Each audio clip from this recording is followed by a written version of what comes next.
sujet bi wala boog thème bi jot nañ cee yàgg ci ñaari kàddu pour boucler ko définitivement mooy ñoom Y'en a marre ak waa Force Frappe Dégage war a ñëw ci àjjuma ji des médias njàppandal boobu est-ce que nekk na lu leen jubu. waaw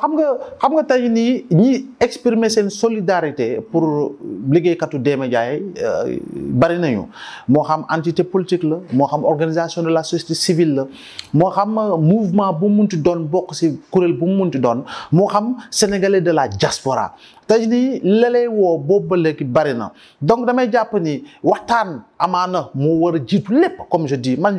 je suis un fervent défenseur du dialogue et quelle que soit situation bu ñu munti ne gis nga la première guerre mondiale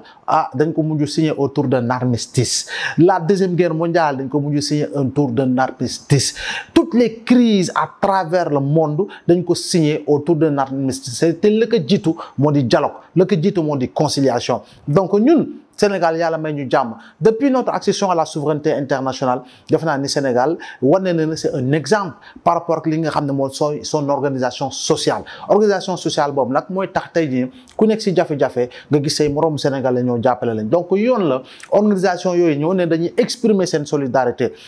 du loo xam ne c'est politique encore une fois du loo xam ne c'est pour défier l'autorité encore une fois mais c'est toujours voilà non il faut vraiment ñu départir ko parce que le chef des médias n'est pas le chef de Gëm Sa Bopp le président du groupe des médias n'est pas le président de Gëm Sa Bopp parce qu'en réalité même si c'est la même personne je crois bien qu'il faut savoir faire la dichotomie tey jii nii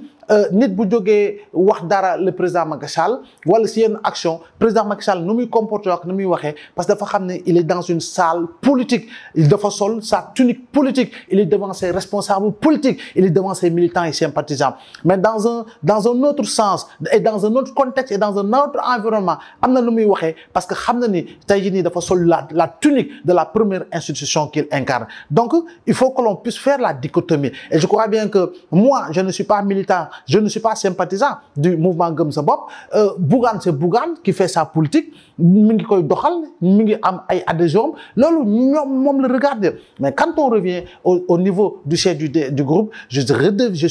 suis Abdoulaye Mbow journaliste boo xam ne dafay xaru ngir liggéeyam mu koy teg ci yoon parce que itam damay gestu xam ne am na ay kuréel yoo xam ne ñu ngi bànqaasoo ci taskatu xibaar te ñu ngi may bàyyi xel comme ni ñu lay bàyyi xel correct mi ngi fi yeneen kuréel ñi ngi fi te ruus naa suba ñu ne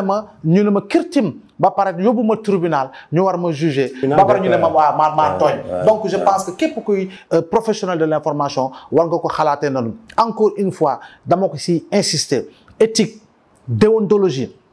sens de la responsabilité ñun loolu moo ñu soxal te liggéey bi ngay liggéey defe naa ni doo jéng doo far doo parparloo parce que itam boo génnee nag ba dem sa bopp koñ loola neex waxtaanee parce que boobu tu redeviens le citoyen que tu es parce que au même titre que l'autre citoyen parce que au matin de chaque élection Cheikh Ahmed